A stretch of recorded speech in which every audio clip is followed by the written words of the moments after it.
നമ്മൾ കുറച്ച് ദിവസങ്ങളായിട്ട് സോഷ്യൽ മീഡിയ നോക്കിക്കഴിഞ്ഞാൽ ഡോക്ടർ റോബിൻ രാധാകൃഷ്ണനെ കുറിച്ചുള്ള ന്യൂസാണ് പൊയ്ക്കൊണ്ടേയിരിക്കുന്നത്. അതിന് മെയിനായിട്ടുണ്ടെങ്കിൽ ഡ്രേക്ക് ഉണ്ടെങ്കിൽ ഒരു ഓഡിയോ വെളിവിട്ടിട്ടുണ്ടായിരുന്നു. ഇതാണെങ്കിൽ BJP ഉണ്ടെങ്കിൽ ഭയങ്കര ഭക്ഷ്യവാദമാണ് അങ്ങനെ ഇങ്ങനെയാണെന്നുള്ള രീതിയിലുള്ള സംസാരത്തിലായിരുന്നു ആ ഓഡിയോയിൽ നമുക്ക് കേൾക്കാൻ സാധിക്കുന്നത്. അതേ സമയത്തുണ്ടെങ്കിൽ വേദലക്ഷ്മി ഉണ്ടെങ്കിൽ ഇതേക്ക് ഡോക്ടർ റോബിനെതിരെ കുറച്ച് കാര്യങ്ങൾ പറയുന്നുണ്ട്. തൻ്റെ കയ്യിൽ നിന്ന് 70 ലക്ഷം രൂപയൊക്കെ വാങ്ങിച്ചിട്ടുണ്ടായിരുന്നു, പിന്നെ തിരിച്ചു തരുന്നില്ല എന്നുള്ള രീതിയിലൊക്കെ പറഞ്ഞിട്ടുണ്ടായിരുന്നു.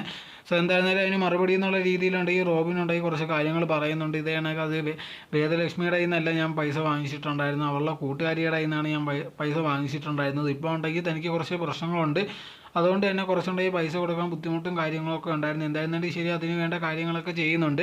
ഈ ഇലക്ഷൻ നടക്കുന്ന സമയത്തുണ്ടെങ്കിൽ വേദലക്ഷ്മി തൻ്റെ അടുത്ത് വന്നിട്ടുണ്ടെങ്കിൽ ഭീഷണിപ്പെടുത്തിയിട്ടുണ്ടായിരുന്നു. ഒരു ഓഡിയോ പോലെ അതോടെ തന്നെ ഒരു വീഡിയോ ഒക്കെ എടുക്കണമെന്നുള്ള രീതിയിൽ, ഇങ്ങനൊന്നും ചെയ്തില്ലെങ്കിൽ ഞാനുണ്ടെങ്കിൽ ഈ ഇലക്ഷൻ നിൽക്കുന്ന സമയത്തുണ്ടെങ്കിൽ അവർ വന്നിട്ട് പ്രശ്നം ഉണ്ടാക്കുന്നുള്ള രീതിയിലൊക്കെയായിരുന്നു പറഞ്ഞിട്ടുണ്ടായിരുന്നു. അതേ സമയത്താണ് ഡോക്ടർ ഡ്രേക്കും വന്നിട്ടുണ്ടെങ്കിൽ തൻ്റെ അടുത്ത് സഹായിക്കാമെന്നുള്ള രീതിയിലൊക്കെ പറഞ്ഞിട്ടുണ്ടായിരുന്നു.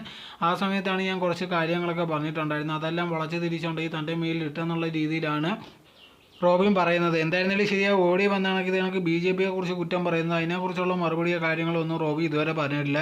എന്തായിരുന്നാലും അതിനി പറയില്ലയോ എന്ന് പോലും അറിയത്തില്ല. എന്തായിരുന്നാലും തൻ്റെ ഭാഗം ക്ലിയർ ചെയ്യാനാണ് ഈ കാര്യങ്ങളെല്ലാം പറയുന്നതെന്നായിരുന്നു റോബിൻ പറഞ്ഞിട്ടുണ്ടായിരുന്നത്.